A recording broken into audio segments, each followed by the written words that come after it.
Wait, no, that was like 5-8 years ago. This is a much different work session these days than they used to be. However, I think they're still going to put us over the ringer and try and get more funding out of it. So, no. Welcome, school board. Glad you could be here with us this evening to talk about our mutual needs, and that is educating our children. So, I'm glad you could all make it.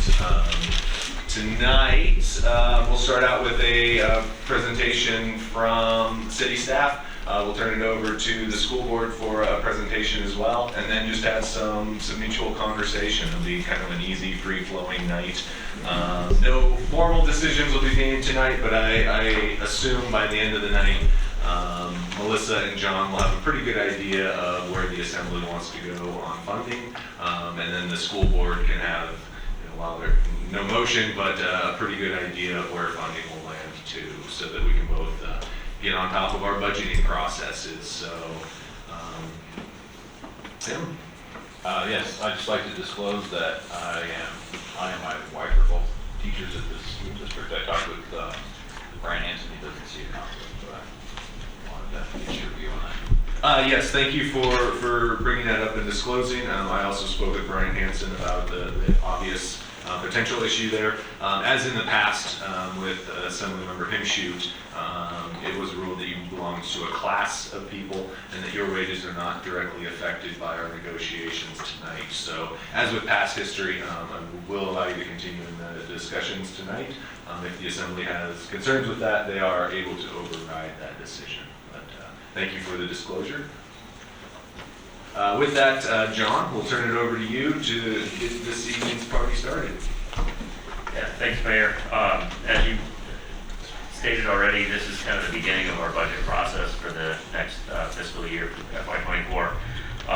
We haven't even started piecing the general fund together, but as the school district budget is our largest expense, this is good guidance for us to have as we start to piece together the general fund, knowing what the rest of the balance looks like as we start to spread out on some of those other services that we need to provide. So guidance here is extremely important. So we'll start this out with a brief presentation from Melissa Haley, where she's just going to talk through really the process of where how the local funding formula works and just kind of the guidelines on dates. And then we'll kick it over to the school board to discuss. I believe they have a presentation as well. And then if you have your packet here, or it'll be up on the screen, the last page we have is kind of a fill in the blanks page. We'll come back to that at the end so we can get the guidance from the Assembly we need to put the general fund budget together with that. So thank you. Melissa? All right, many of you have gone through this many times before, but it's just a good idea to run through some of the processes and rules around our funding of education. So by May 1st, the school board needs to submit a budget to the Assembly. Obviously, that's toward the end of our budget process, toward the end of theirs. That's one of the reasons that we're jumping into this meeting first thing. Is really helpful to both the school district and to the city to get school funding nailed down soon, because it bears on a lot of other decisions. So within 30 days of receiving the formal school budget, the administrator must inform the school board, so we always send a letter. So later in this, of the total amount of funding available for public education. So later in this process, what we will do, and what we've done the past few years, is just have a kind of final confirmation after we get their budget that confirms all of the amounts. They might be the same as we kind of discussed tonight, or they might change as more information comes to light through the budget process. If we don't do anything, whatever is in the school district budget will be our local contribution, even if it's different than what we have in our budget. So that's kind of at the state level. So it's just really important to make sure we're all on the same page. And again, this is our single largest expense, so it's certainly knowing kind of what placeholder we have on our available funding. It lets us know, how many streets we can pave and that kind of thing. The other thing that often has come up in the past is just discussion around the cap. In recent years, we have been fully funding as much as allowable without telling the schools that, this piece needs to be for this use. And my understanding is that's the direction we'll still go. There are some other pieces, such as we have a certain pool that's above that maximum that's, we've been historically doing 150,000 for building maintenance, and then, certain other pools of money that are above and beyond what that maximum allowable is.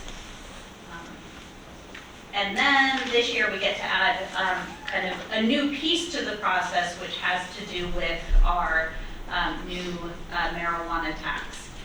And so that goes into the city's student activities fund, and it's to be used for extracurricular activities and travel for the school. So that's something new, and the nuance there is that it's based on projection. So it's obviously the tax just started on January 1st, so we don't have anything yet available. So we've made some projections around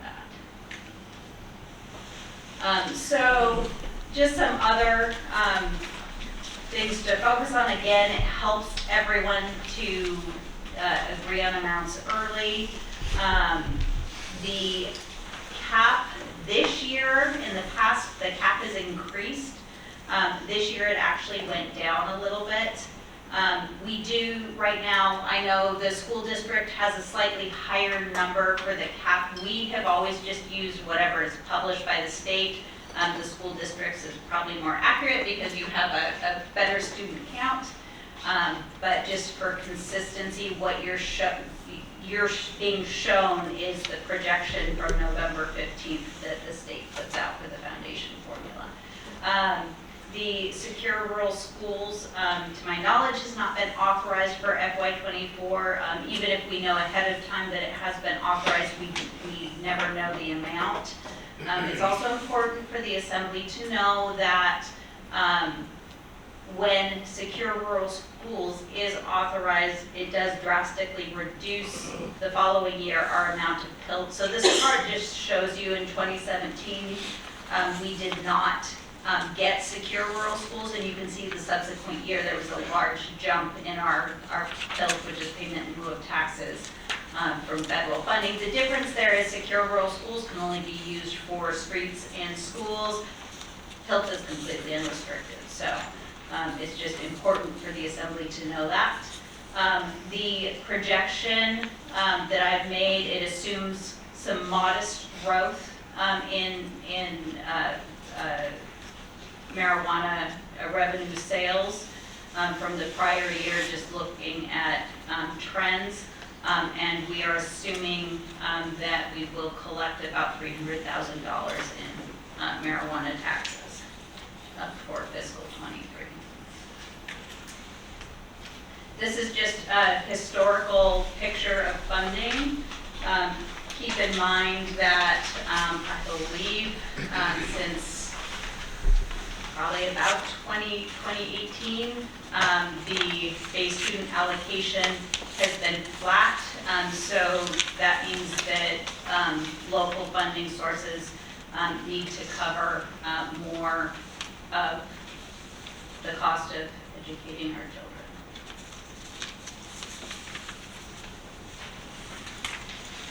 So in terms of looking forward to funding, for FY23, the total funding, which does include the supplemental appropriation for the Blatchley heat pump repairs, is $9.4 million. So that was $8.8 million prior to that appropriation. That assumes Secure Rural Schools would go fully to the schools. And again, this one comes in in the May-June timeframe, up to 500,000.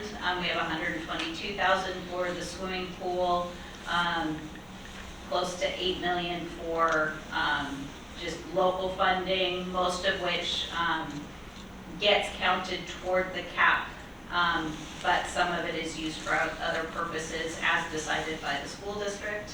And then we're paying utility bills for the Performing Arts Center up to $60,000. That did go over last year, so the school, the 60, or I think last year it was maybe 57, and the school district did have to chip in there. In terms of kind of where we're starting, again, we have the maximum allowable as published by the state, so that's about 7.7 million. Kind of starting where we historically have been with secure rural schools, assuming it comes in at 500,000 and we split it 50-50. The 150,000 for building maintenance. And then there's some other areas that we kind of want to get into more discussion on. The Performing Arts Center, the swimming pool, and then there's some other areas that we might be able to leverage some advantage of scale, looking at our asset management system.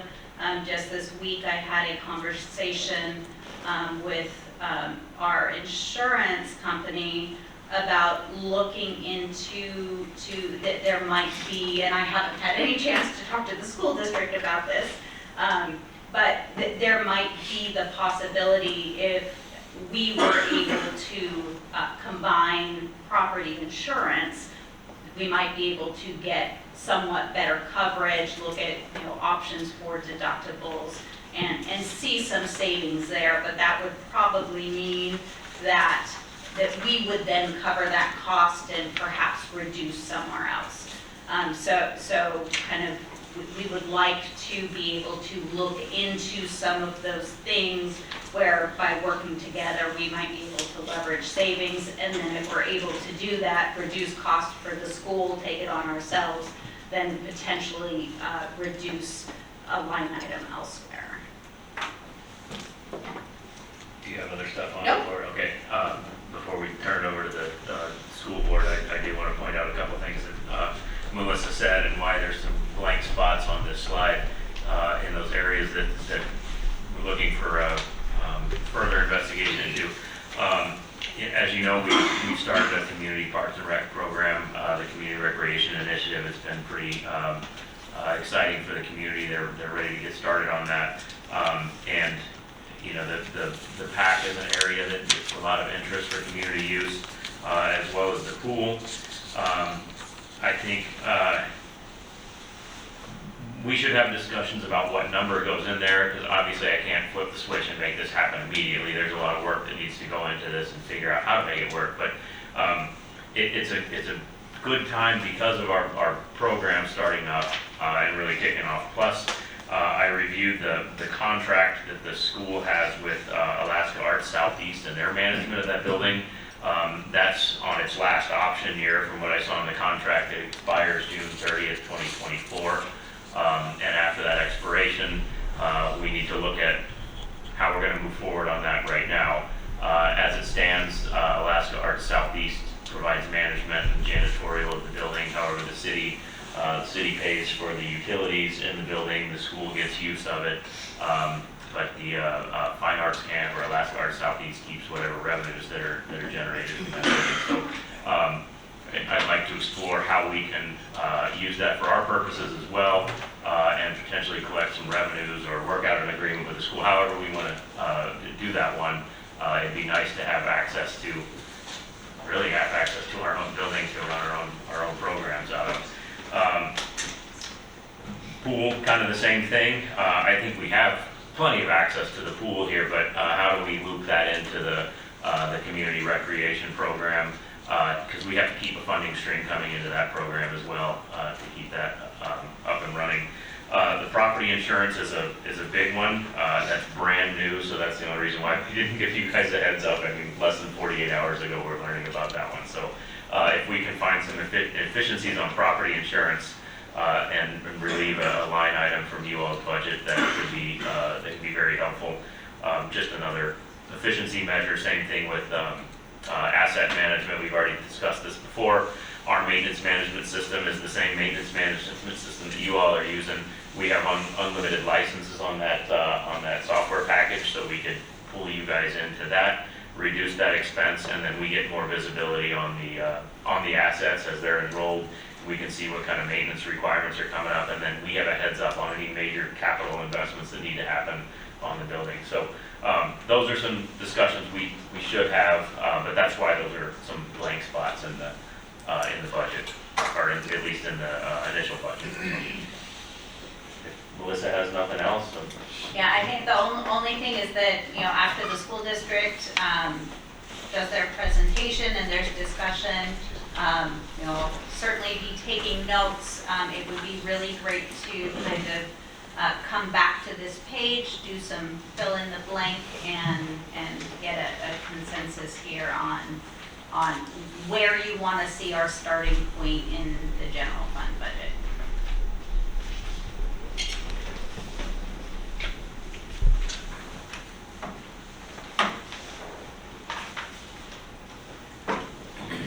Now the real test, will the transfer work? I know.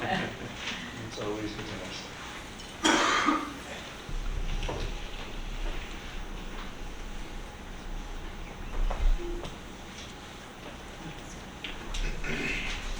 Hey, success. Like opening American Hall. Yeah, exactly. Can you guys hear me okay? Just want to make sure I'm coming through good. So, mayors, vice, and other city assembly members, thank you very much for having us here today. I do have a slideshow that the board and I presented. Go through, talk a little bit about our district and kind of what we're looking at around the budget. So just kind of go through, provide some historical perspective, as well as talk a little bit about the foundation formula for the state to help provide a better kind of framework of what we work through, as well as we're building the budget. As we look at the Sitka School District, a couple pieces I think are important to highlight. We have currently 1,125 students enrolled. We have 38% free and reduced lunch. 189 staff members are really funded through the general fund, but if you look at some of the grants and the other work we have about 230 staff members that work in the Sitka School Districts. For graduation rates, we have a 4-year graduation rate. Now the numbers here are the 2020-2021 school year, and the reason why is they are just getting ready to release the 2021-22 school year graduation results. They're still embargoed, though, while the state is finishing a few things. And so once we get those, we'll go and update that information. But we have a 4-year graduation rate as of a couple years ago at 89.4%, and a dropout rate of 2.46%. We currently have 4 schools, 1 alternative high school and a homeschool program, and of course demographics across the districts, 48% Caucasian, 23% Alaska Native American Indian, 11% 2 or more races, 8% Asian Pacific Islander, 7% Hispanic, 1% African American. In preparation for the budget development process, we really started looking at what our revenue assumptions were going to be. In projecting the enrollment, the district is projecting for FY24 a total of 1,111.2 students. There are a total of 177 brick and mortar students, and those are students that are physically in our schools. And that number does include 45 intensive students. We also have 38 homeschool students that we're projecting for the FY24 school year. Those of you, of course, that are good at math will realize that 177 plus 38 does not equal 1,111.2. It equals 1,115. And we are projecting that we'll have 1,115 students in the Sitka School District, but because of the way the state foundation formula treats homeschool correspondence students, they only apply and get a 0.99% multiplier to the BSA, and so that 1,111.2 students is reflective of the reduction from the BSA for the homeschool students, just 38 students. As we look and we're kind of considering the numbers, this last year for the FY23 school year, actually this year, we are currently sitting at 1,112.1 students. And so when we look at that enrollment number, you're actually seeing a reduction for next year for the number of students that we had this year compared to what we have, like I said, right now. And kind of transitioning that, I like to kind of look a little bit at enrollment history in the district. As you can see, we have had a pretty steady decrease since the 15-16 school year in our student enrollment, with a pretty significant drop in the FY20 school year. Last time we were sitting here, we were talking about the FY23 budget, and we had projected 1,124 students when we were building the FY23 budget. And we got our official count in October, and that count was 1,112.1 students, so a drop of about 14 or 12 students, 11.9 actually. But one thing that's interesting that we've seen this year, after the October count happened and we ended up with that final number for our average daily membership, we ended up with 1,112.1, but after the October count, we ended up picking up more students. So we actually picked up 13 additional students since the October count. And so we currently are at 1,125 students, which is one over what we were projecting for last year, or for this year's budget. Which is interesting because even though the students are in our district, because the October count is finished in October, at the end of October, we do not get additional funding from the state when more students come in after the official October count. That is the number that they base the foundation formula on and the basic need for the district. This is just a historical per pupil expenditure. The chart shows that growth over the last 10 years. Even with enrollment numbers decreasing over time, per pupil expenditures have increased over time due to the increase in fixed costs and inflation. For example, custodial services, transportation, health insurance costs continue to go up while funding from the state has remained flat. The BSA, the base student allocation, has been flat funded since 2017 to FY23 this year. As part of the Alaska READS Act, the legislature did put a $30 BSA increase for FY24. That increase is equivalent to 0.5%. So it actually equates to about $96,000 for the district when you consider what that cost benefit is, or that revenue coming in for that extra $30. Here you can see the decrease in students and teachers since 2019. When you look at what we're projecting for FY24, we're looking at 108 teachers, and you see that the FY23 budget is 105. The reason why that number is going up is we have been funding 3 teachers from the CARES funding. That funding is running out, and we will not be able to fund any positions at this time. We're not projecting funding any positions from the CARES funding, and so those positions have been moved back into the general fund. This is the percentage of certified and classified staff. And just for your information, certificated certified staff are teachers, administrators, and counselors. Classified staff are administrative assistants, clerical, paraprofessionals, maintenance staff, etc. So I want to take a moment and talk a little bit about how enrollment impacts our foundation formula. And this slide is a really good description and walks us through the process for determining the adjusted average daily membership for the state foundation formula. And that adjusted average daily membership is really where the state comes through and based on that number provides us with our basic need, which is the funding from the state. So we start off with what the projected number was, which as you can see and what I said earlier was 1,077. Those are brick and mortar students, including the 45 intensive students.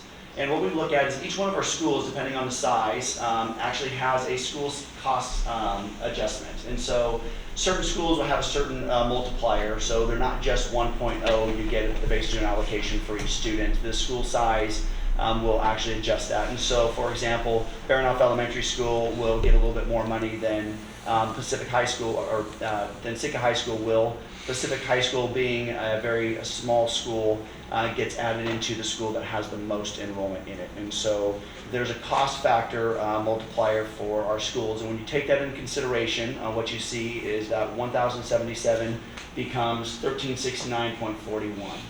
Then you move on to the next step. Because we live in Sitka, there is a cost factor adjustment for location.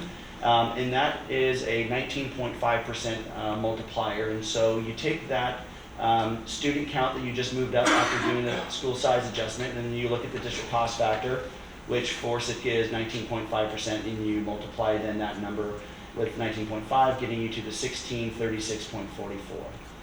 The next step is a special needs factor, and that is looking at bilingual education, special education, gifted, talented, and vocational education, and that's another 20% multiplier on top of that step 2 number. And so you see how that progresses through the steps. And when you work through, then you get to step 4. You have essentially a CTE, career technical education multiplier, which is another 1.5%. And so that number that we started at the very beginning, 1,077, as it works through the foundation formula steps, we're getting closer to that adjusted average daily membership number.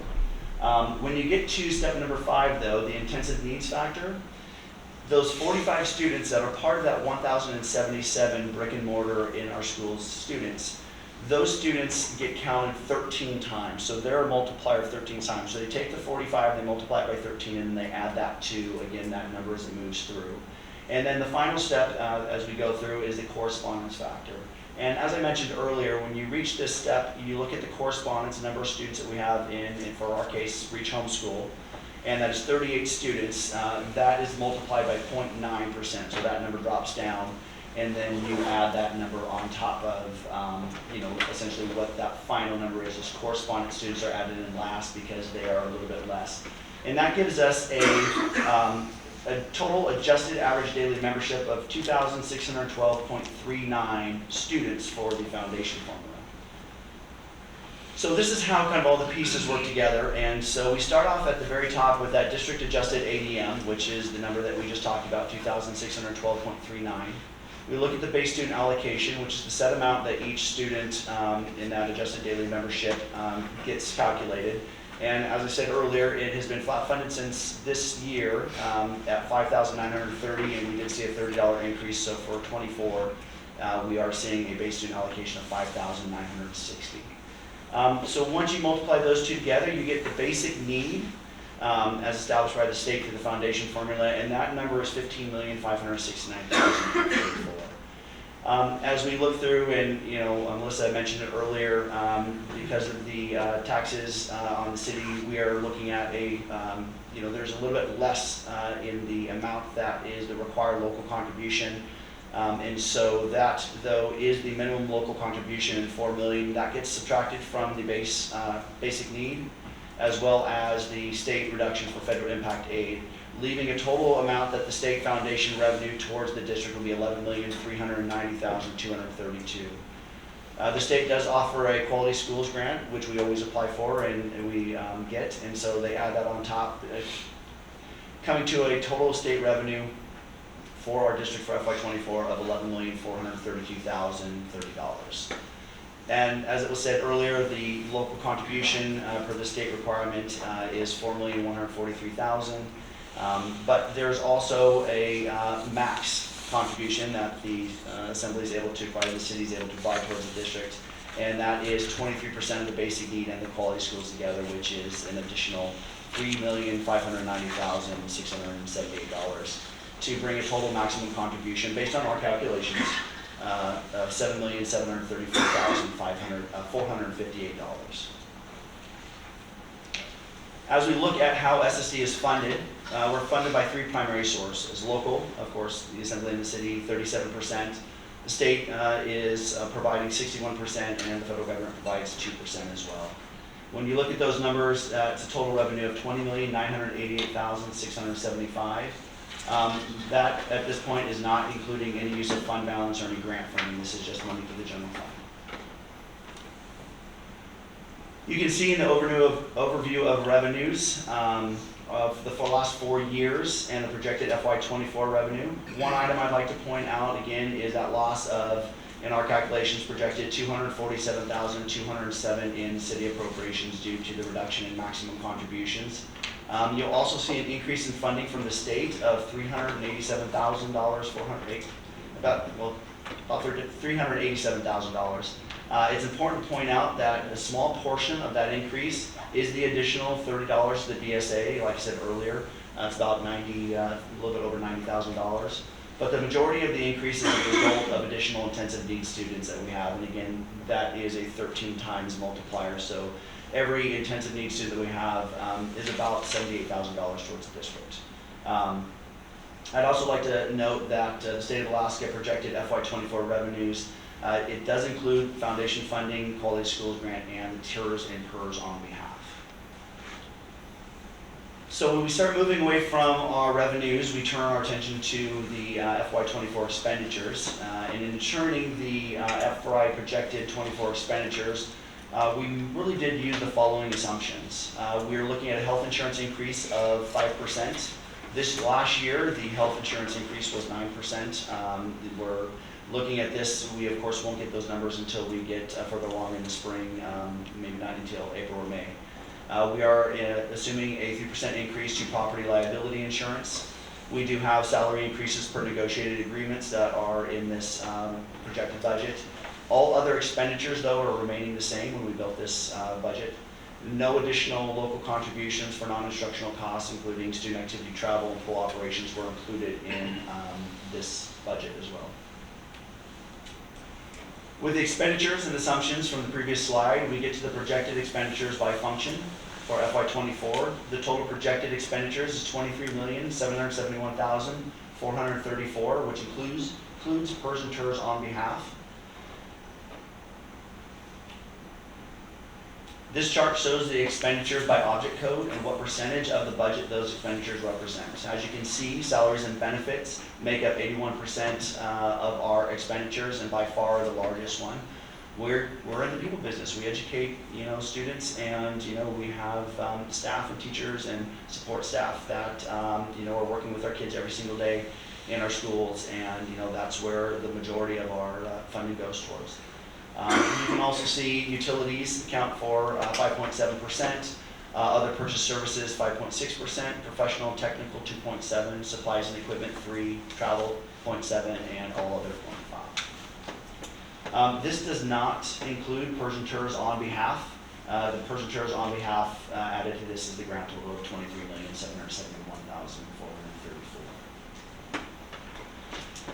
So if you take the projected revenues and subtract the projected expenditures, what we're left with is the projected deficit. And this year, based on the assumptions with revenue and expenditures, our projected FY24 deficit is $2,782,759. A couple things as we talked about earlier, we are seeing and we're projecting for steady enrollment. We do believe it is starting to level out. And potentially even increasing, because like I said, we have seen an increase in the number of students. The big thing that is that important factor is that those students actually come in October during the count. SSD will have limited ESSER ARP, the CARES funding remaining.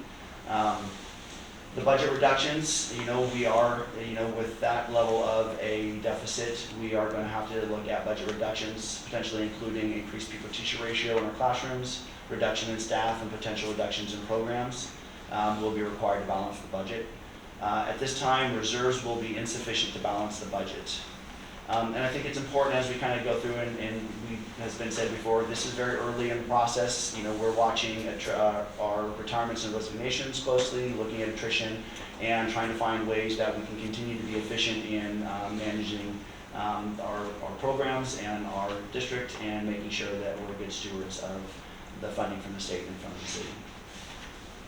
The budget process, as we're going through, just to highlight where the district's at through our budget process, starting on January 31st, we're going to have some staff hearing sessions, and so you can see the breakdown. We'll be at the Sitka High School Library February 2nd, and then of course we'll have a community hearing session as well on the 9th of February, as well as we'll continue to have work sessions, school board meetings, and conversations about the budget all the way through April 20th, which will be our final hearing and adoption of the balanced budget that we will put together and forward on to the city as per that May 1st deadline. And just for reference, as we're looking at some of the documentation, if you're interested in looking at previous year's budgets, as well as the current audit that we have for FY22, those are available online. We do have a new website, so it's not where you would normally have seen it. And if you haven't seen the new website, I would encourage you to go there. We're really excited about it. We've had a lot of positive feedback from it. But You'll go to the departments tab at the top, go down to business office, and then once you open that page, you can go to document policies and forms. That will give you the audit and budget by fiscal year will give you the budget. And with that, that concludes my presentation. And so if there's any questions or we can start having conversations. Dawson, do you want to say anything? All right, thank you. Yeah, great. Thank you for that one, Frank. I would turn it over to the school board for initial discussion here, if so desired. Just an opportunity to address the assembly, your thoughts and desires as this process evolves, and then just kind of have a more generalized two-way discussion for a bit, and then finally, hopefully the assembly was able to answer some of Melissa Haley's burning questions. So if anyone from the school board has any thoughts or comments on the process as we get started.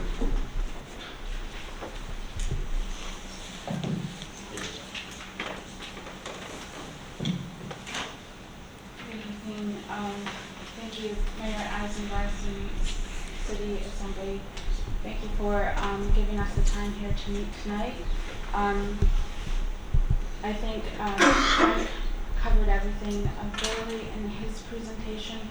I know that we're coming tonight, sitting together to discuss how we can move forward and how we could work together, figuring out and hopefully persuading you guys again to fund us to the cap.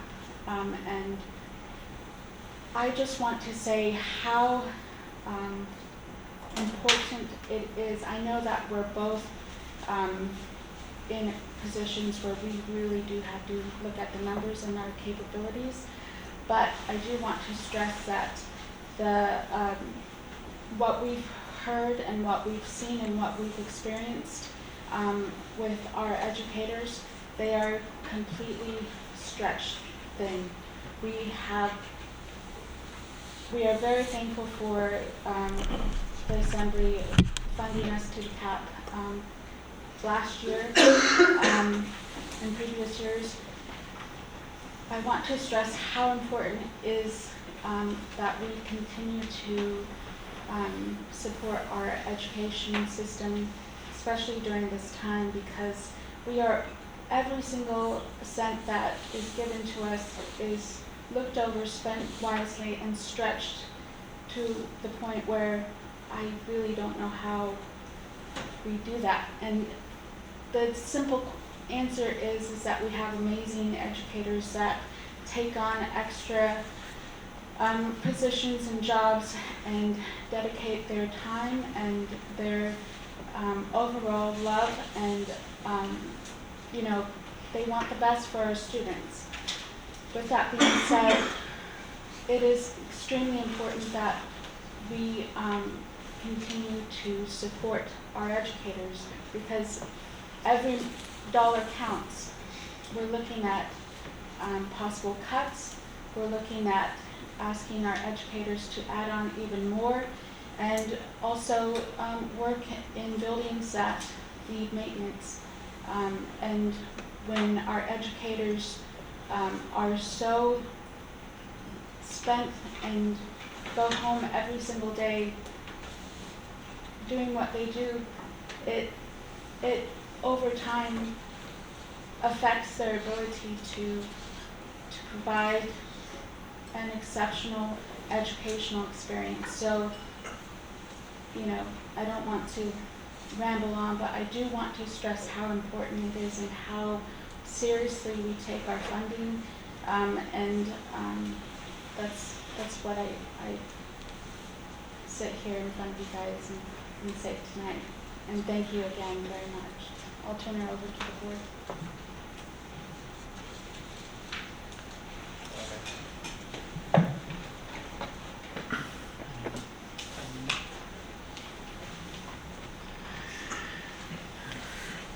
Mayor Eisenbart, Assembly members, just wanted to thank you again for having us here, for having this conversation with the school board. We really appreciate it. Also very much appreciate the contributions that you all have made over the last several years. It's I think really had a positive benefit on our students. You saw that the state really hasn't increased funding in quite some time, and so the assembly coming through and funding the school district to the cap over the last several years has just made a huge difference in the lives of the students in the district and the families. And so I want to just thank you all for that. And also acknowledge the pressures that you all are under. I know you all have a real balancing act when you're putting together the budget. And there's a lot of demands for the revenue we have as a city. Our enterprise funds don't fund themselves, and we know we have a lot of deferred maintenance, and you all have had to appropriate funds from the general fund to help kind of maintain services at a basic level. So also just want to acknowledge the challenging situation you are under and the many people kind of making demands or requests of you. And I appreciate you all taking the time to listen and do your research and use your judgment and keep providing the level of services that we do receive here in Sitka. What I would just like to say, or what I would like to request is that you consider funding us at the level that we requested in our letter to the Assembly. Again, the state has not increased the DSA. In the time Frank mentioned, they increased it $30, 0.5%. Since they last increased the DSA, the inflation has been about 24%. So they would have to increase the DSA by about $1,700, a little over $1,700, for us to just keep up with inflation.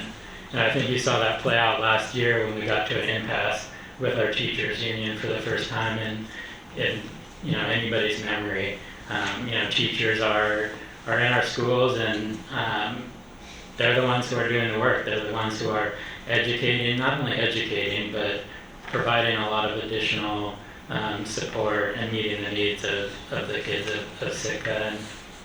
And I think looking ahead, without the same level of funding and increased level of funding, we're not going to be able to offer them the salary increases that they deserve.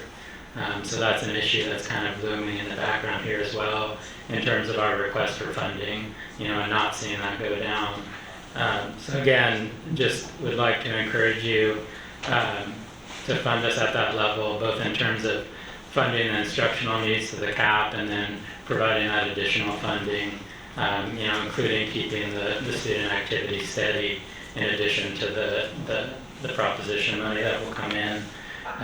I think just lastly, I've been thinking about this quite a bit. I have a almost 3-year-old son who's gonna, be entering the school district here in a couple of years. And I think as a community, education is one of our, if not our top value, one of those things we really take pride in, that we're able to provide a high quality education to all students here in Sitka.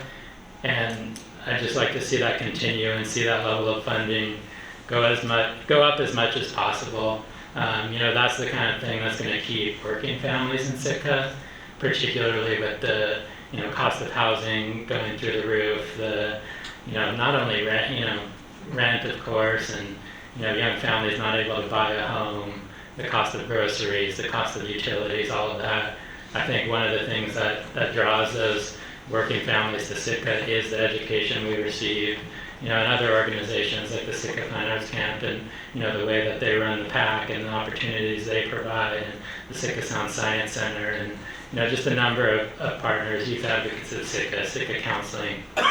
There's a lot of people contributing to the school, and the education of children and support for families. And so, again, I just think it's important to keep that level as high as possible, so that we can continue to provide that high quality education and continue to take pride and support our students, our parents and families, and also our teachers. Thank you.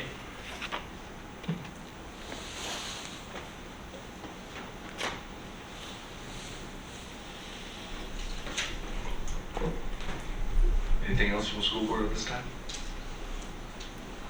Great, thank you. Anybody from the assembly want to get started?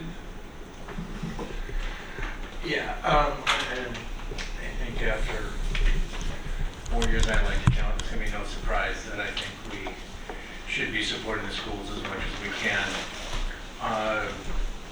Honestly, it's gotten so nice the last few years compared to previous other years I've been out here doing this. I mean, our two numbers are so close, which is really nice. But I think a few observations to maybe amplify. So the BSA, we talked about the BSA being flat since 2017. It hasn't kept up with inflation for a lot longer than that. I as a product of Sitka myself, and I have a daughter in high school now, the difference is huge. I know my father never paid to have me travel to wrestle. He never had to pay lab fees, which we do.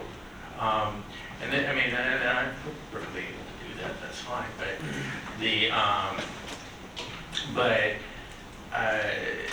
you know, I can remember, again, not all that long ago, when our teachers were the highest paid anywhere, you know, and we had 100 people or a huge number of people applying for every position. Of course, now that's very much not the case. And it shows, and as you said, a lot of people have worked really hard to, you know, keep that going, but there's only so much that can be done. So I think we should go ahead and fund the $335,000. And one of the reasons as we were talking, I was thinking about it, is we've had a lot of meetings with people talking about tourism over the last couple of years, especially the last year, let's say. And one of the questions that people who aren't directly involved with the tourism business is, what's in it for me? What's in it for the average Sitkan? All the tourism. And this is one answer. We have the ability to fund our schools. And so, I can safely say with a straight face that I think we should be funding as much as we can. I know I have a kind of a love-hate relationship with the cap, because I'd love to be able to frankly go over it, but it's awful nice to be able to say we've done as much as we legally can.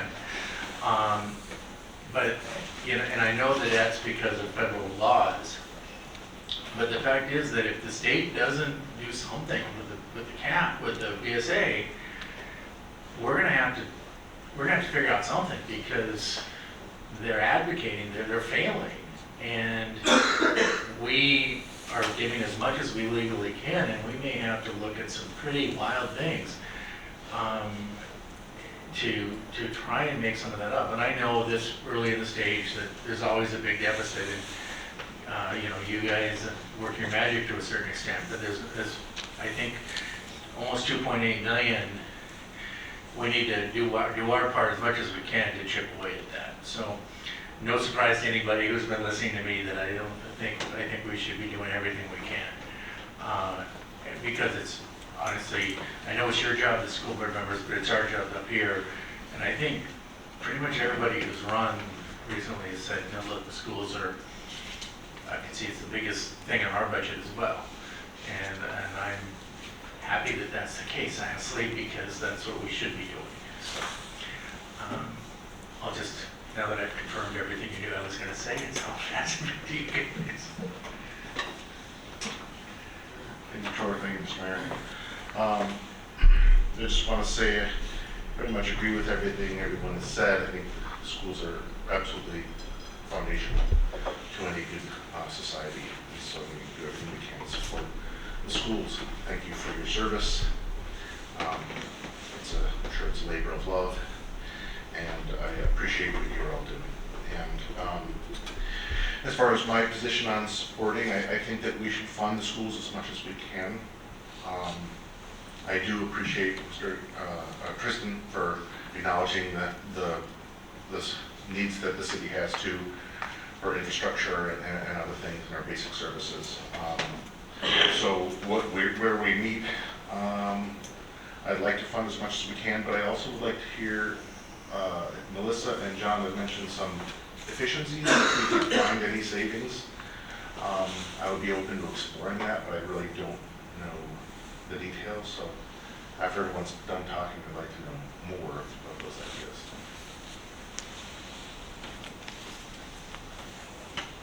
Please, Nicholas.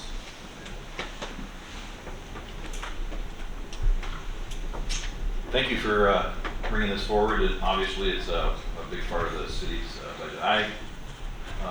In the job that I do, the state of the budget is a big deal because the classes I teach are very materials intensive. And so how that budget plays out, including at this level, can have a big impact on what's offered to our students. So I've been watching these budgets for a long time, and I've been coming to this particular meeting for the last 20 years. So when the school board meets with the assembly, so I've seen the fisticuffs, as it were, between the two bodies, and so I think that's important. I think there's a couple pieces to this to think about. Yes, the VSA has not changed in a long time. There's potential this year because of inflation and the impact it's having on Anchorage. Anchorage, if you've been following, is $60 million in the hole or something like that. I think it might be less now. So, and that's where the major group of legislators are. So there seems to be some movement or some interest in movement on the VSA, which would change, interestingly enough, what the cap would be to the city. So as the VSA goes up, if you remember his formula, it would change how much the city could give to the schools. So I think when we look at this, I want to encourage us to make sure that when we say we like to fund to the cap, we fund to the cap when the legislature is done playing with the VSA. So, because that number will be different than what it is right now. And I think that's important because that allows, some numbers have been bandied about 15% increase on the VSA. I believe the School Board Association has posited that for the legislature to consider. That would equate to about another extra $500,000 that the city could contribute to the schools. So, and actually, 15% increase to the VSA with an increase from the city would wipe out this deficit. So, I think those are things to think about as we go forward and as we look at that particular thing. The other thing is, I think we should try to be as creative as we can about things outside the cap, and I've seen a lot of assemblies wrestle with this particular thing. And I recognize what Melissa was saying about not telling the district, here's how you spend your money. It tends to bristle up at that. People tend to not like that. But I think we're talking about, as we talk about funding for the pool and funding for the PAC and so forth, those are things that we can look at in terms of how we can increase and take some of the burden. I was really glad to hear about property tax insurance. I think that's a really good idea. I like the maintenance idea you bring forward, but I think we might be a year early on the PAC conversation. So I think that's a conversation that we should initiate going forward as this contract comes to an end and see how we can move the finance camp into this conversation too. They've been a big contributor to that. So I think those are all kinds of things like that.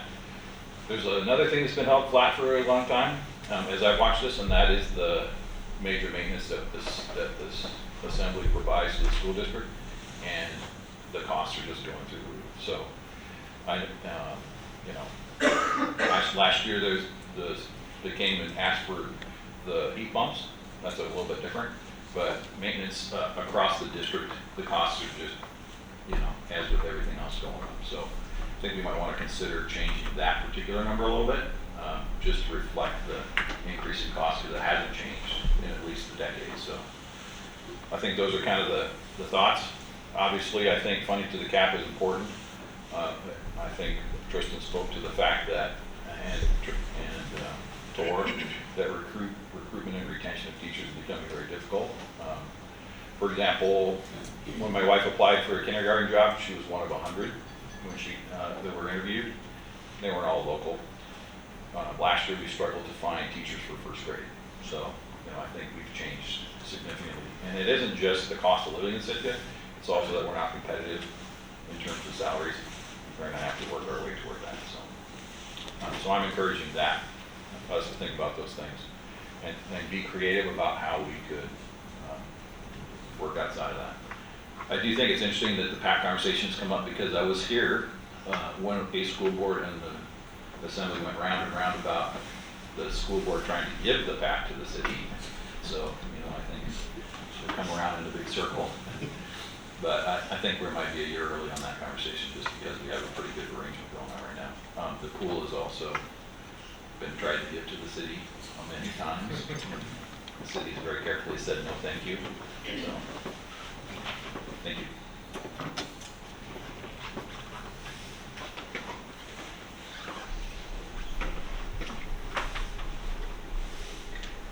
just real short. So secure rural schools, we did 100% last year. It moved back in the budget to 50%, and the request from the district is about 70%. So that would leave about 30% of the estimated that we actually get funded for roads. Is that correct? That is correct. And then the efficiencies that we spoke of, so those are something still to be explored, but what I heard from you is that it would basically, the number wouldn't necessarily shift, where the money came from would shift. So when we come up with a number tonight, even if you do find these and explore and find greater efficiencies, it's basically going to adjust where that money is funded from, but not the number, correct? Or do you think that number might go down? Well, what it might be, say that we determine that it's going to be more cost effective for the city to pay for property tax insurance, and say, I have no idea what your property tax insurance is. So in this world, we'll say it's, you know, $100,000, then we would perhaps reduce the total local funding by that 100,000, and we'd have another line item that would say property tax, and it would be another in-kind, similar to how we directly pay for the utilities for the PAC. Along that same lines, is it cleaner or messier if we continue to give the same amount and then Sitka School District simply pays us, we invoice them, kind of an interdepartmental fund transfer at that point for that insurance amount?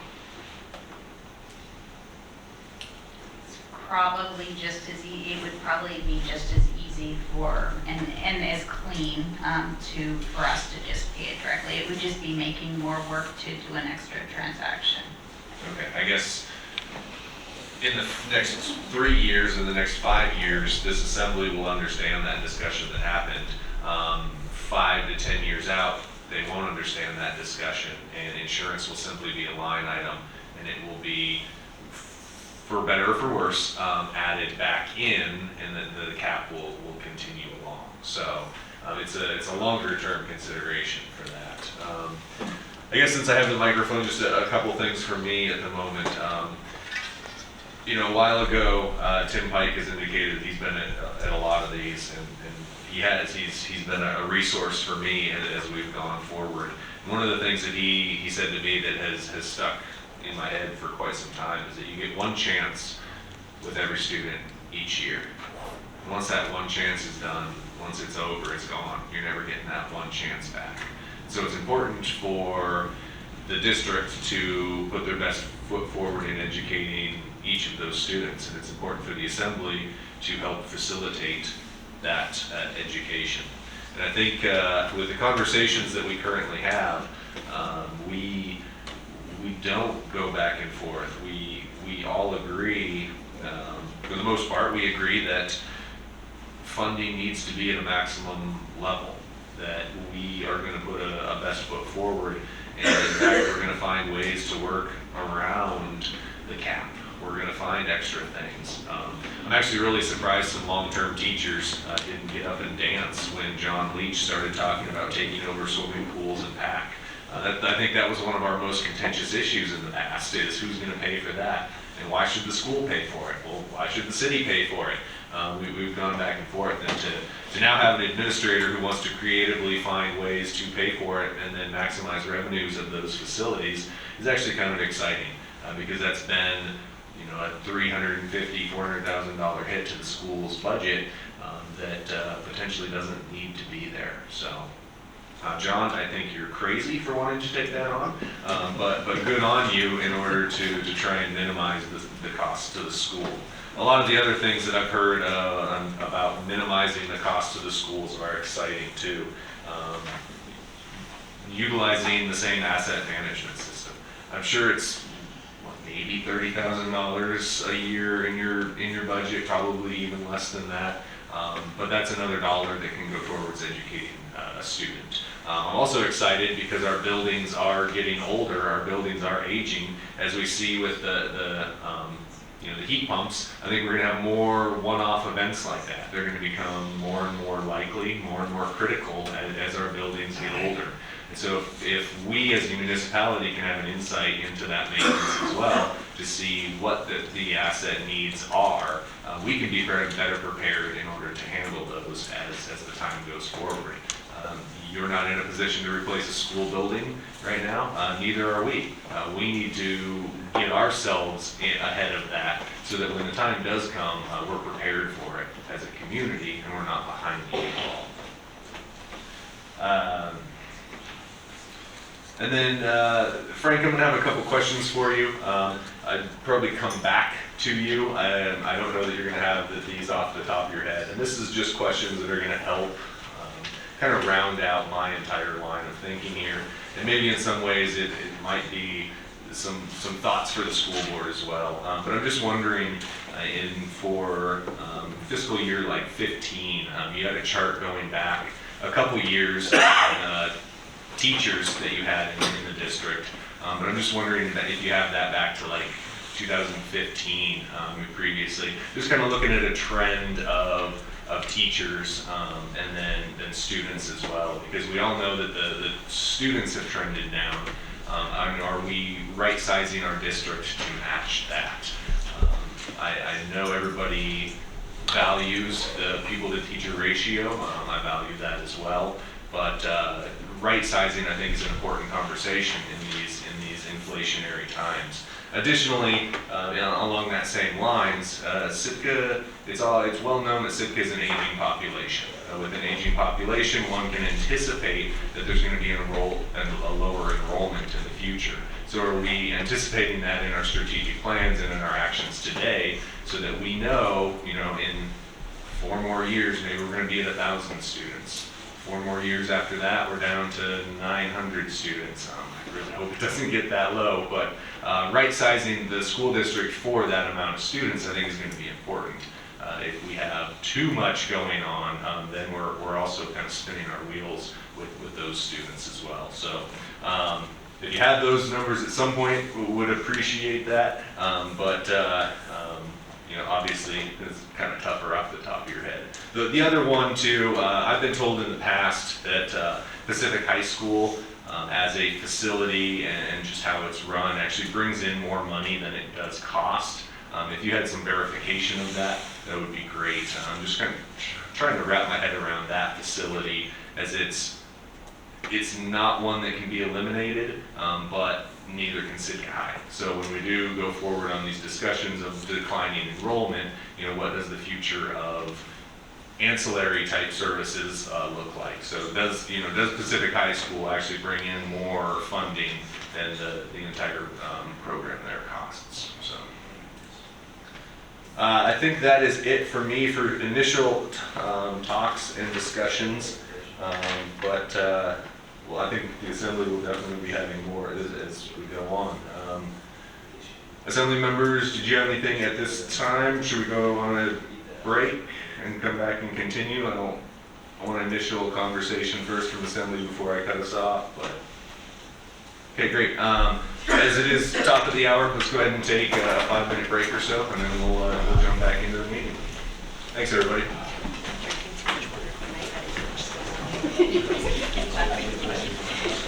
You should read minds sometimes, can't you? Jump back into this momentarily. Right.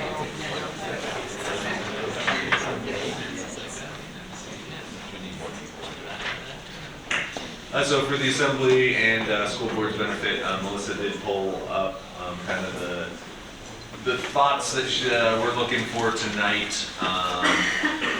This is in an Excel spreadsheet, so as numbers are thrown out, we can kind of see, adjust real time.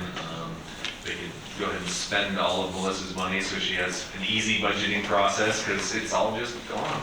No big deal. So if Assembly has more, if school board has more, please just a free-flowing conversation. I would just like to take a moment just to talk about, as we start having these conversations, it was brought up a couple times, and one I like to thank, the commitment to funding to the CAP, that is important. But Assemblymember Pike referenced the BSA.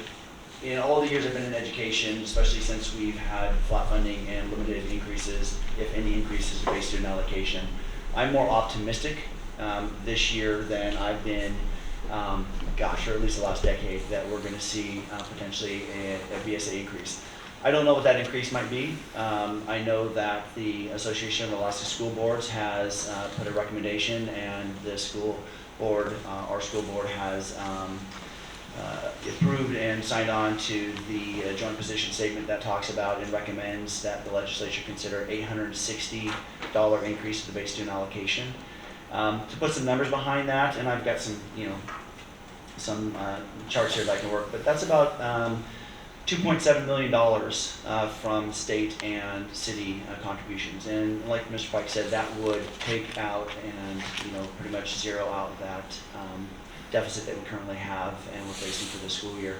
The contribution on the city side would be about $516,000. Those are just based on my numbers that we were looking at. And so as we look at and have conversations around funding to the cap, I would ask the Assembly consider that as we're moving forward, that if there is an increase in the base student allocation, no matter what that increase is, that the city consider funding to that cap, that new cap that essentially is created with that increase to the base student allocation, because that will have a significant impact. Because if it doesn't, then, and the city funds to the cap that we're looking at right now based on the current BSA, that would be about $516. If, let's say, that recommendation of $860 were to go through, that would be $516,000, and that would still have a pretty significant impact on our budgeting process and on the programs and the opportunities we offer for students. And so I'm happy to kind of run through a couple scenarios about what that might look like until the legislature meets. The other trick that is, not really a trick, but the challenge that we have is, of course, we don't get to dictate the timeline of the legislature. And so, we might be in a situation where that is not determined until after we have to propose a budget. And so the sooner we can have conversations and know, and we can start planning, then we can maybe take some steps too in anticipation, depending on the news we hear from the legislature around a potential increase in the base student allocation. Yeah, which makes it a very interesting conversation, because before such a point was brought up, it's easy for me to go down the line items and kind of give some thoughts on allocations. It's easy to say we could take over the pool if that's not the case, if we're not doing an extra $500,000, but to do an extra $500,000 and the pool and the Performing Arts Center, all of a sudden there's an extra $1 million, and then while it's great, we're struggling on the other side. And so it does make an interesting conversation, and maybe tonight for me, because I don't think this is going to be our last meeting, unfortunately. I think that fluid dynamics this time are going to be even more important as we go forward. But for me, maybe I'm going to say I'm comfortable spending this amount total, and we kind of piece out how that's going to be later. But yeah, it adds a different element to our conversation tonight, for sure. Yeah, Mr. Mayor, I was going to kind of say the same thing. I talked to Tim during the break. The purpose of this is to give the staff guidance so that they can, and I've only been on the Assembly for 4 years. I've been on the first meetings are the most important, usually because that's when you start building this budget. And so for us to say we're going to do this, but then if it increases, we have to fork out another $500,000, although I want to. It's not a matter of not wanting to, but I'm not sure that I would feel comfortable.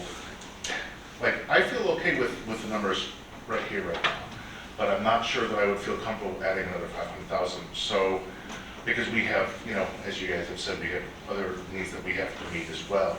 So, I should know this already, but if that increased, as you said, is the state's portion, if we did not increase in kind to the 560,000, whatever, would that affect the amount the state would give, or we would get that no matter what? The money that the state is going to, that's all based on the basic need. And so the amount that the state provides would adjust for the base student allocation, and so we would get that amount that they're obligated to provide to the district. Okay, thank you. So I guess I'll just finish up my thoughts. And, I'm honestly, I'm comfortable with funding the request by the letter from the district, as in that letter. And, as Stephen said, how the details, we can work that out. But I don't feel comfortable just kind of saying, well, it might change if that allocation, because then we can't play. And waiting until April, it's tough to do that. I mean, these guys can't really build a budget if they don't know. We have to have, plans for things like how much we can put into the infrastructure sinking fund that will help with roads, schools, buildings, all these things. So, bottom line, I'm okay with the school district's letter, the request. I'm okay with that. I'm not okay with increasing it to 500,000 more. I'm going to stop that, and then I'm going to go back and ask the staff to somehow turn this off. It's breaking. It's really distracting. Yeah, John's trying to work on that one as well. Tor, John had something, and then we'll come back to you as well. I think it was pretty. And a really quick question for anybody that knows the answer to this. In the letter, the student activities travel cost is, or student activity travel 132,220. And I heard that would be in addition to the proposition money. So for our budgeting, we're going to have to book that as contribution to the school, essentially regardless, right? Is that all going to come out of the general fund, or does that come from a separate fund? How does that get booked? So is it going to be 300,000 on top of what's in the letter? So we're committed by code to do the $300,000 appropriation, so that has to be part of our budget. That one happens to come out of student activities rather than general fund, but we have to have a clear appropriation for it. If the ask, the 132,220 is above and beyond that, that would have to come out of the general fund because the funding isn't there in the student activities fund. And that was something that I actually wasn't super clear on, and I did want to clarify as part of this. And if I can, I just to make sure that I'm providing clear, what our ask is that we look at that 132,000, which is usually the amount that goes. We requested that, and you have provided more, in addition to the student activities fund generated by Proposition 1. So that was an addition, because one of the things that we want to focus on is, what I believe and I heard was the intent is how do we provide more opportunities for students. And if while it would be an increase, we would limit the additional opportunities we be able to provide for students and making sure that they have the, address inequities and making sure that we have more opportunities in supporting our families, supporting our local businesses who have been amazing at providing, fundraising support for our teams and our students and our programs. Okay, and then just to clarify, I believe that this is one that was directed out of the kind of that general pool that we pulled together as the cap that comes out of that one, that monthly distribution, the 132, because last year we didn't have the only separate appropriation that we had beyond the 7.98 million was the 122. We didn't have 132, so I think that's coming this current year from just the local funding distribution. I'd have to go back and look. I thought as part of the SRS, it pulled some. We'll go back and look at that just to confirm on our end. Yeah, I'll double check on it as well, but I do believe that was the reasoning behind the 100% SRS funding was to do that.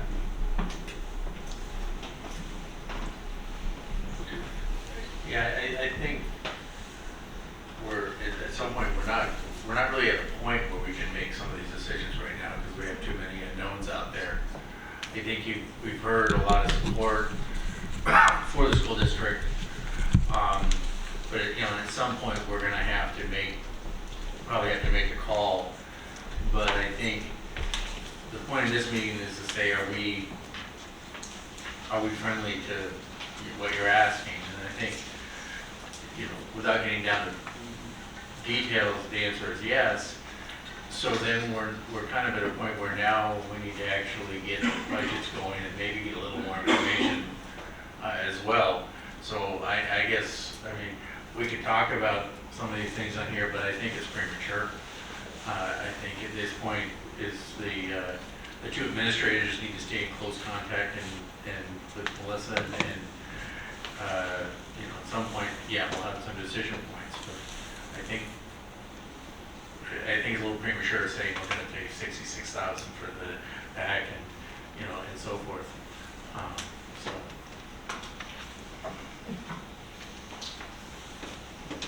I have a couple things. So I think Stephen asked earlier, the mayor asked earlier about the number of teachers, 2015 or whatever. I think if you go back a little bit, you'll see, I suspect you'll find the teachers at that time were somewhere near 118.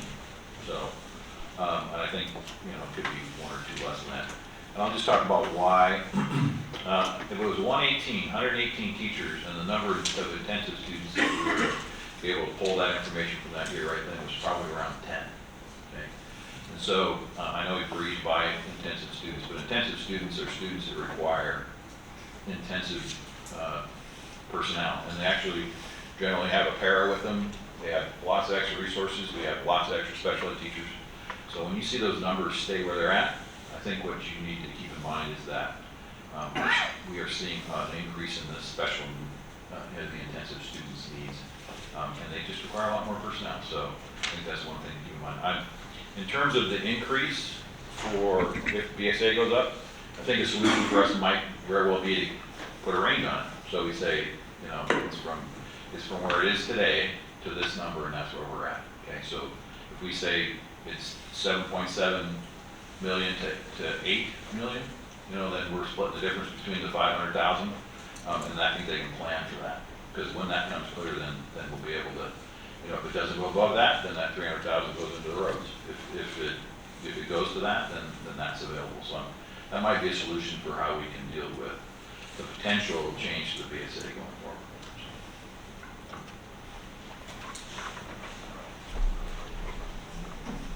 I just want to add a quick thing. This is great discussion, and I appreciate Mr. Christensen's comments about how early it is and there's a lot of unknowns.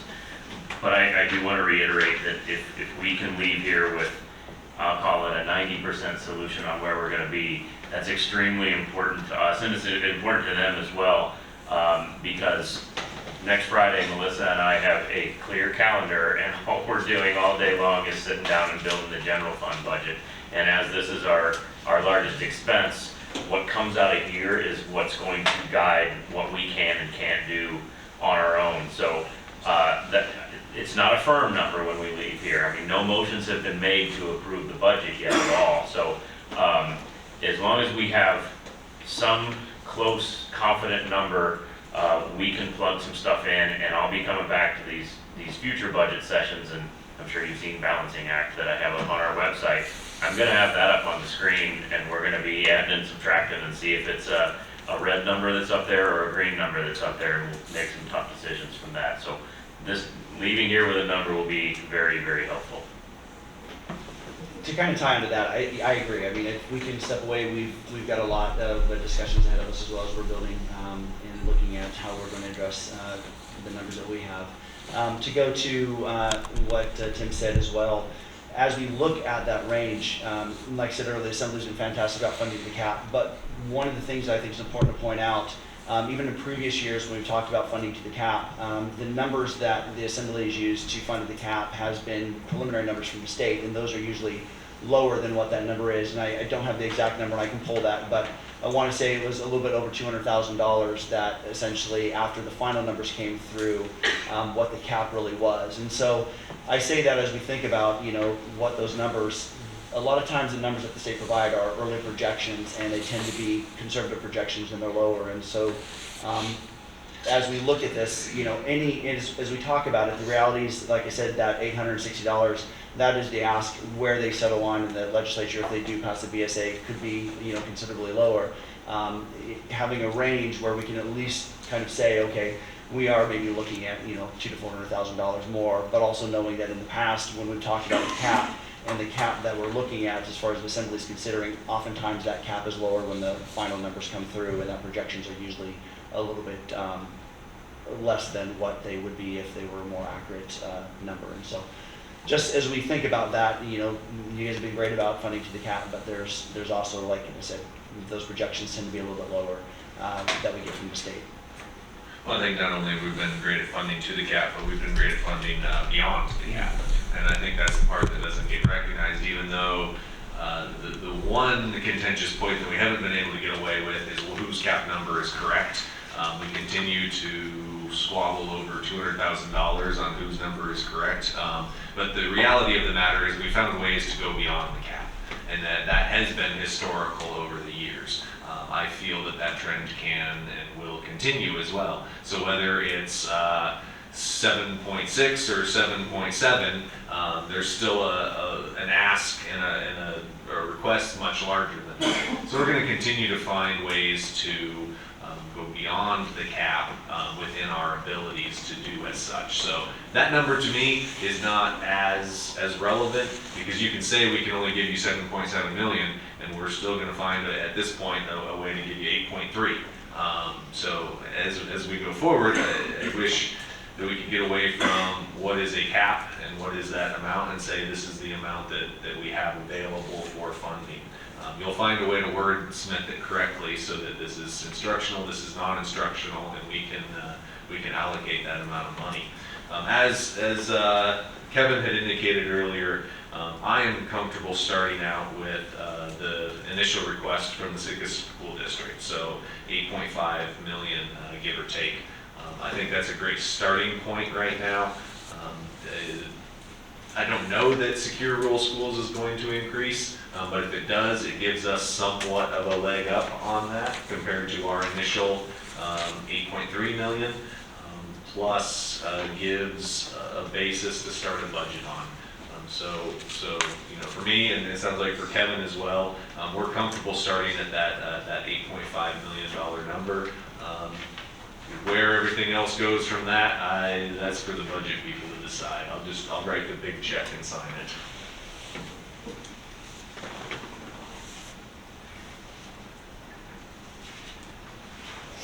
Yeah, for me, I feel the same way. You know, I'm fine with the initial ask for the most part. I think we can haggle over some of the smaller things.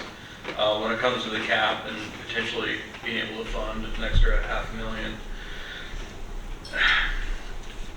I'm a little torn on that one, honestly. I know, I guess the way I would budget it personally is if we wanted to do that, it's money that it's gone. It's away from our general fund.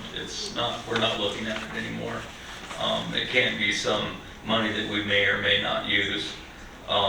For me in this process, this is my first budget cycle. I have a lot to learn.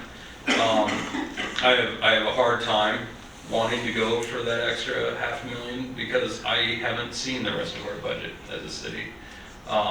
So I have a hard time just saying, oh yeah, no, we can do it. Well, honestly, I don't know because I haven't seen the rest, and I want to see the rest. I do feel pretty confident with the city's budget in general, just because we did have a good tourism year. We have seen a few rough numbers. So I think there is money to go around, and but I just don't feel real confident with that extra $500,000 at the moment. But with the initial ask, yes, I'm in total support. So yeah.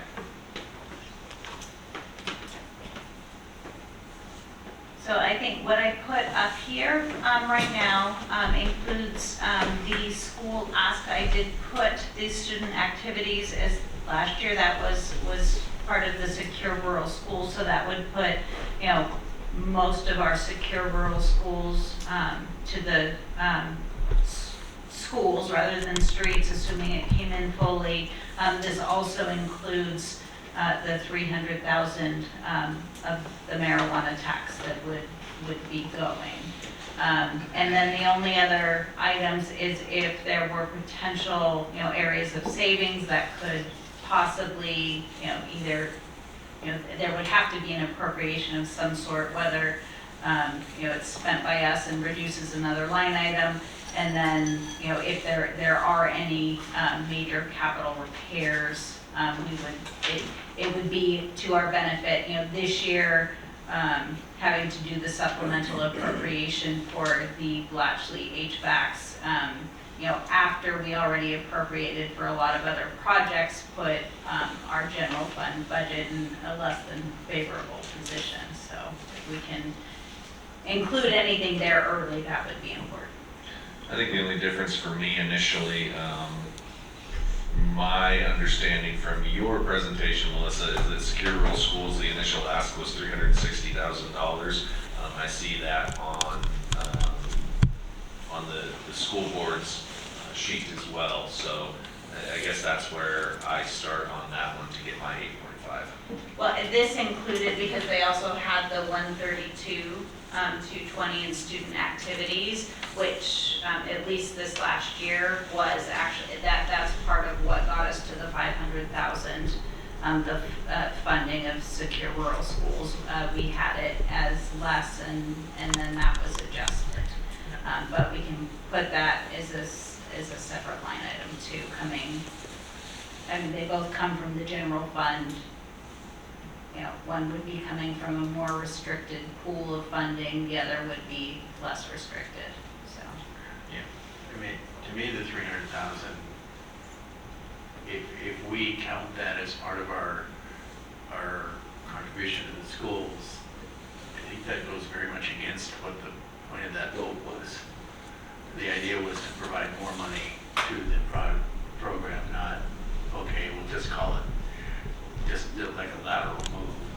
So if I agree with what Kevin, what Stephen are saying, let's just pick a number, and I when he said 8.5, I said, yeah, that's using off your page, not, and I would include that 132,000 is in addition to the 300,000. And that's currently what you see on the screen. Yeah, well, on the 8, but now it's saying 8.8 just to make that difference. You were saying 8.5, and I agree with you, but that could be, that didn't include the 300,000. If that makes any sense. It doesn't to me, but maybe to others. Just explain the difference between the 8.8 on the screen and the 8.5 we were talking about. Question from the sheet here. Off to the side on swimming pool operations, it says areas of further discussion, 275,000 versus the one we did. What's that about? So that is if the city was to take over pool operations, which has been an idea that's been floated by the administrator. I don't know if that's the full cost. I don't know if you incur some of the cost in your general fund, so that would be a question. But they do have a special revenue fund, the school does. And last year, the expenses from that special revenue fund for FY22 were about 251. So my estimate that I put in there, if we were to take on that cost, would be about 275,000. Well, as we go through, we look at the pool, as we look at the district does have some revenue that comes from the pool, and so as we look at the overall costing, that $275,000, and look at some of our numbers is about right, but with the revenue that comes in, that's not a direct $275,000, let's say, savings to the district for the pool. So there is costing that's associated with it, but some years it's been essentially the pool has it's not been a savings. It's been maybe $34,000 back in FY21 and $25,000 in FY20, and so the cost has been there. So as we talk about the taking over of the pool from the district, it is, and I think there would be some savings for some of the maintenance costs associated with it. One of the questions I have that I think as we go through is the staffing that are there, the temporary lifeguards, our pool manager, is that, would that be taken over by the city as well for all those costs, or would that be something that, we would still have them as a district employee? And if that's the case, then that might potentially have more of a cost on the district because we no longer be getting the revenues from that, but yet we'd be paying for the employee. So those are just some questions just for clarification around that as we look at having further discussions on it. I guess initially, I think the assembly is supportive of the administrators getting together and hashing that out.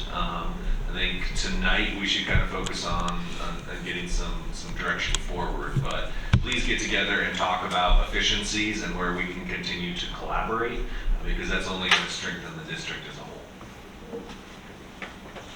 I have a question for Melissa. So you said a major capital repairs, you'd rather have a number than just a vague, could happen at any moment. Well, really just if there's anything that we think might be coming up so that, we can factor that into we also prefer to pass a balanced budget, and just knowing ahead of time will help us ensure that we don't end up with a deficit budget. So go ahead. Well, even, I'm gonna wave the flag for asset management again. The minute we can see maintenance records and that full visibility there, I'll use the chlorinator, for example. I mean, there's a lot of work that needs to be done on that pool. I'd rather know about it right now, so we can put it in our budget right now. So when the chlorinator fails, we're not coming back to the table like we did with the heat pumps and say we need $600,000 or kids can't go to school. If there are items that are known like that right now that we can start exploring or get some cost estimates for, be helpful. Well, I think they alluded to one of those items in their letter, actually. So when I speak as a teacher on this particular one, we just went through ALICE training. And if you're not familiar with that, that's where we learned about active shooters in buildings.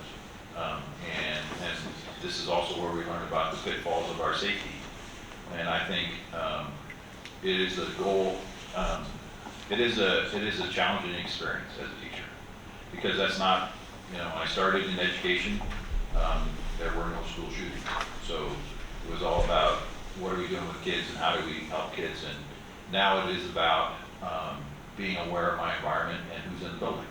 And so as we looked at that and as we've experienced that, and from the staff's perspective, there are some serious concerns about security. So they alluded in their letter to adding a new, a better lock system, in particular one that would be used with the community schools people as well.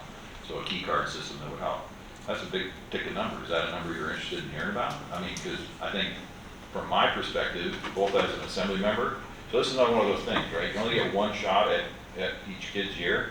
Like, it's, the chances of this happening is pretty low, but I always remind people that the second school shooting was in Bethel.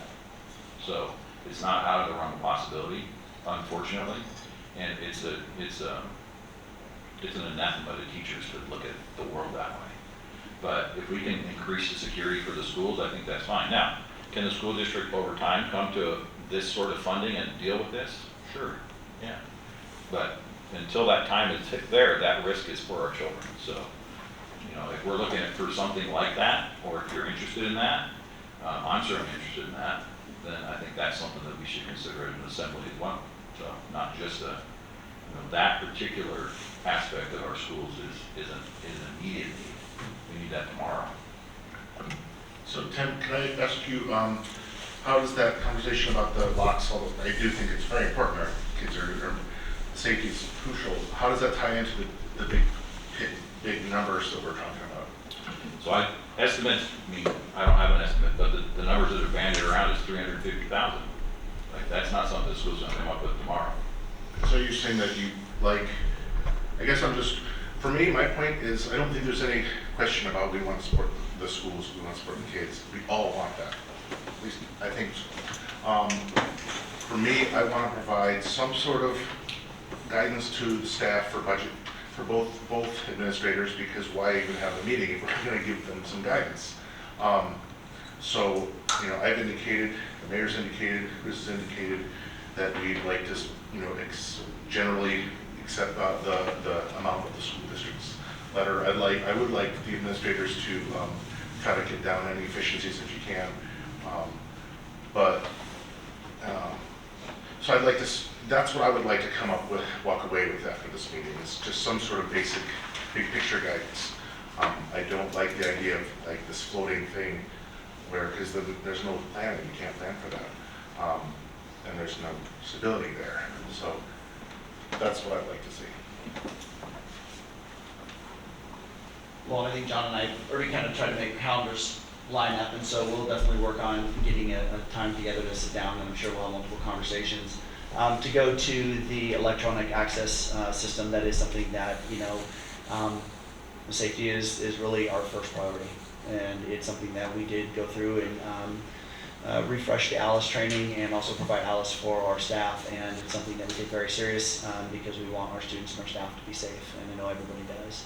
And it's one of those things that, as we're looking at the cost, the odds of being able to find that funding for that, especially in light of the deficit that we're facing, it's not going to happen this year without some other support. But it goes to what Melissa and John were saying too, as we look at potential items that might be able to, kind of find around major maintenance or some maintenance. I've got a list, and I'm happy to share, that with you as far as we've gone through, because that's something that we want to make sure that we're preventative and being thoughtful about, what are some needs that we have from a maintenance, because we don't want to get in a situation where students don't have heat in the building and where we have to delay the school or have the students work remotely because our heating system is being installed. And so we've got some items that we can go through and talk about, and maybe there's, through some other conversations we can find maybe some recommendations around,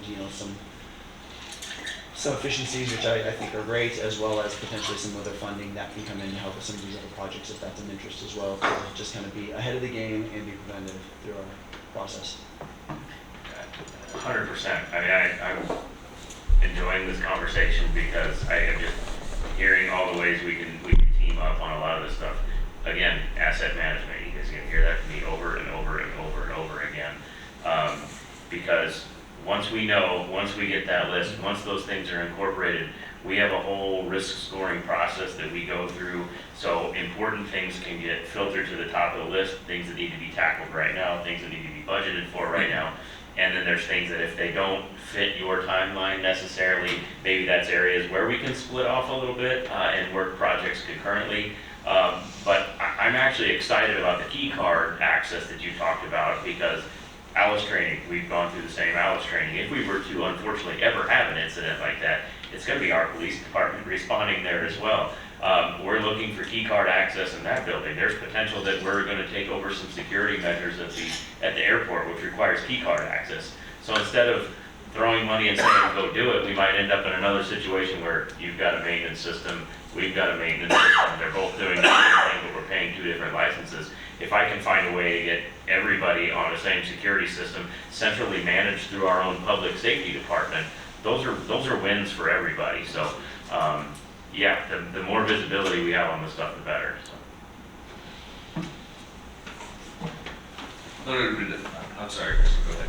Mine was just a quick follow-up question. So the 600 came unexpectedly. You had mentioned that you're using the same asset management. Did you have anything for FY24 that you were looking as far as projects? In the letter, of course, they asked around the computer system. There are some projects that we have that are ones that we think we'd like to, that are in place, that as we kind of look forward, kind of moving forward, some ideas that we'd like to talk about. We did get the heat pumps installed at Blatchy Middle School, and they're working great, by the way. I've been over there multiple times, and the students are really enjoying having, and the staff too.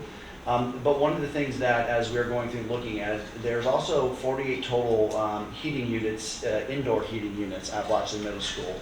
And, as we look at, wanting to make sure that, the heating system's all in place, the life expectancy on those units is anywhere from 12 to 18 years, and they're getting right about at 11 years old right now. And so that's an area that we might want to start having conversations about how can we plan for this. And you're looking at 7,000 to 10,000 per unit as we go through, and there's 9 to 11 units per, there are 48 total units. So I mean, that's a significant. So having good conversations around asset management, how we're going to plan for, the time when these units are starting to potentially fail on us, and do so thoughtfully to make sure we address those.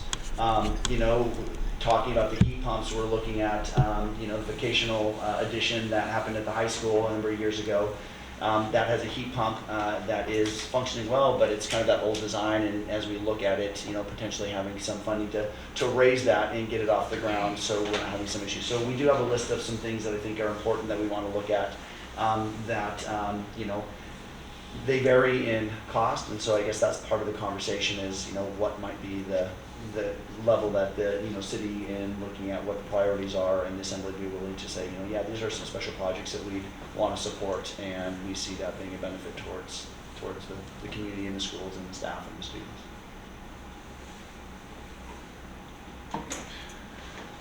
So for me, it'd be hard to believe that there's not some sort of grant funding out there for a more secure school building. So I don't know if you guys have a grant person on staff. I would highly encourage some looking into that. We have a half grant person on staff. I think we'll be looking at potential funding on that, because what I've just heard I can't unhear, unfortunately, or fortunately. I think the liability is now on the assembly, that we've been told we have a school that may not be as secure as it needs to be. And once I'm told that information, I have to act on that information. I can't not act. So I'm going to be looking for opportunities going forward. I have a legislative trip to Juneau here soon. I have a legislative trip to Washington, D.C. here soon. And this is going to be something that I have to start talking about. To me, if something happens and I fail to take action, that's on my shoulders at this point. And I'm not willing to let that be the situation. Not only for, it sounds as if it's for my sake, but it's for the kids' sake. John, if you do have opportunities to get everybody on the same page, that'd be great. But I think we've just started another massive line item in the budget, because if we do it once, we kind of have to do it everywhere as well in this modern world. So that was going to be some work. But personally for me, I have to tackle that one now.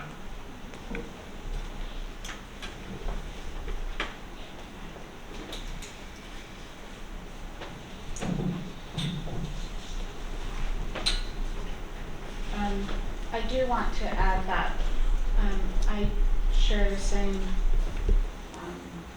thought process when it comes to our safety of our children and our district.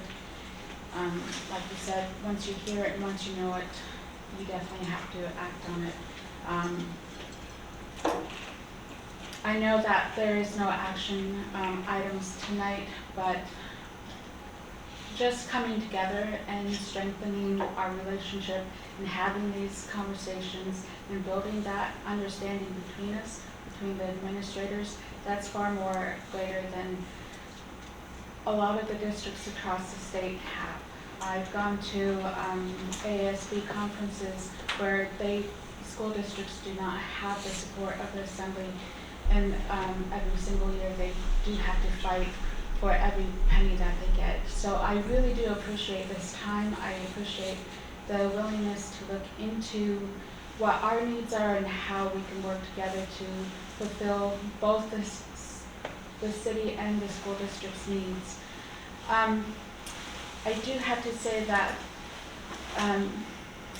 when I heard of the heat pumps failing, my heart sank into my stomach, because it was right after this, amazing meeting that we had with you guys. And it's not, while in 5 years there's going to be a completely, set of players and field, there's still going to be some school in the city. But with that being said, we do not want to surprise you guys at all. That wasn't, it's unfortunate, but I do want to say that we, as a board, have taken that very seriously. We did hire another maintenance personnel to work with Mr. Barter-Loba, and we did dip into our fund to do that, just to show the good intentions that we have, that we understand the asks that we have of you guys, and having the heat pumps fail and having the possible units fail with that cost, we fully understand that while we can get creative, the funds there are still tight, and trying to find the avenues of being creative and trying to work together to meet all of our needs.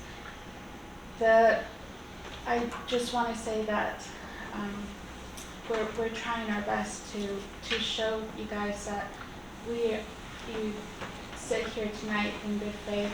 We are doing our best to be as ahead as we can, because there are, dates that we just don't know. We don't know a lot of the answers right now, and we won't until after the fact. And is that frustrating? And yes, but the board has definitely worked with our teachers, our students, and the community, and we will continue to do so. Thank you. I have to apologize, I have to go pick up my daughter, so I think we're close, but I do have to run now. She's gonna be standing out in the rain, so I apologize. She can walk. She got 2 legs. To the island, yeah. Good night, thank you. So I have a question for John, Melissa, and Ashley. Do you feel like you have a little bit of guidance do you feel like this has been productive? I'm happy. I mean, what I'm hearing is the letter is the number right now, and we move forward with that. Frank and I talk over some of these other issues. I got lots of notes here on what we can do, and then Melissa and I can get together on. We have a resource proposal process that we run now, where we put new initiatives up in our proposal book, and all those proposals will be brought to you all. But I've written down key card secured access, and I started listing out all the buildings here. So it's something we can consider. But that's the direction I have right now. Is that the same here, Graham? Yeah, assuming that this, this pretty much reflects the ask here, just holistic picture, so we see the, new tax going towards student activities as well. So yeah, that brings us to, we'll have a placeholder for about 8.8 million in there. Frank, do you feel like you've gotten information and helpful? Absolutely. I think that these conversations are great. I think the conversations, that Melissa and John and Leslie and I have had earlier in the year have been helpful, and I think we'll continue to have good conversations. Being able to, kind of express, what the needs are, and again, the positive support that we hear. I would, and I would be remiss not to have the conversation about, and I just want to make sure the Assembly, and I hear, and I want to assure you that I do hear what you're saying about, the uncertainty of what that base student allocation increase, if one does come from the legislature, might be. But I have to say, and I think it's important to say it, that as we go through and we're looking at, and I appreciate all the additional funds that go through, but those are, especially like when we look at student activities, those are specifically towards a fund that we can't use to potentially keep a program running. And so while I hear you and I appreciate it, I just want to say that as we continue forward, as we potentially get more information from the legislature, what that might look like, and if it becomes a number that maybe is not as scary for the Assembly as far as making any forward commitments, and if we start having some ideas, I would encourage us to think about it, because as we go through and we're looking at a $2.7 million deficit, and if we're, 200,000 of that could potentially keep our PTRs in our pupil-teacher ratios at the elementary school, below 20, $500,000 is 5 teachers that could have a real strong impact, or other supports for programs. And so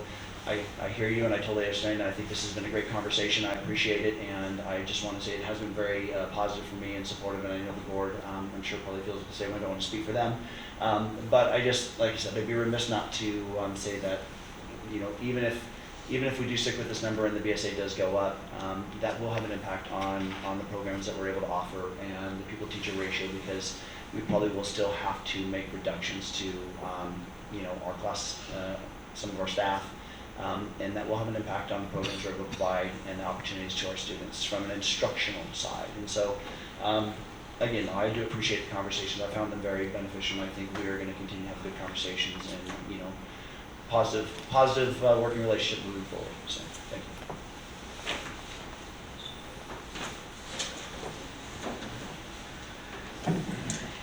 Just seeing the two blank spots on the screen, if we were to move towards asset management and property insurance, unification, that savings, would that then change the 8.8? Or It would probably be, because it would become a new outlay here. So again, if it was $100,000, then we would add 100,000 down here, but reduce the 7.69 million by 100,000. could I just maybe offer, could that money in savings then go to major capital repairs? Perhaps, just think about it.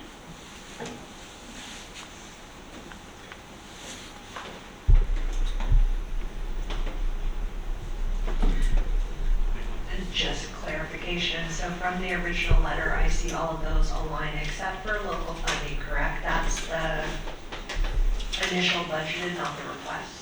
Yeah, that's just the state number. Yeah. Okay. Just for consistency, that's what we've always used. You can certainly ask that I change that, but. Understood, but I see the letter and they have the 7.7, Yes. which is different. So everything else jives except for that number. That seems to be the budgeted one. I just want to make sure that I was reading that correctly.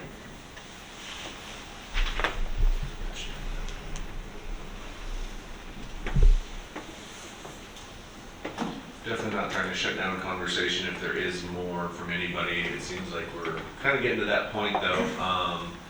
So just throwing it out there, school board, is there any final, not parting comments, any further comments?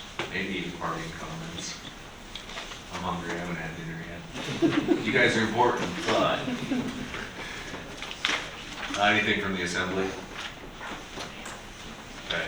Again, want to thank everybody. We had a productive conversation tonight. We're looking at ways of collaborating, which I've never heard before.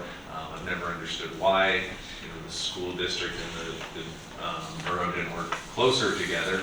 But it sounds like we have the people in place to do that now. So excited about that. Excited about the school board's collaboration with the assembly. Excited about the assembly's willingness to listen to the school board's needs and concerns and consider those in a thoughtful, thorough manner. I guess for the school board, enjoy it while it is here. I have seen, as others have, ups and downs. While I hope this is not cyclic, things would tell me that perhaps it can be. So let's maximize our time that we have now, because you only get one chance, right? That's right. So yeah, I appreciate everyone this evening. Unless there's anything else. Great, thank you everybody for your participation this evening, and I'm sure this won't be the last time we talk.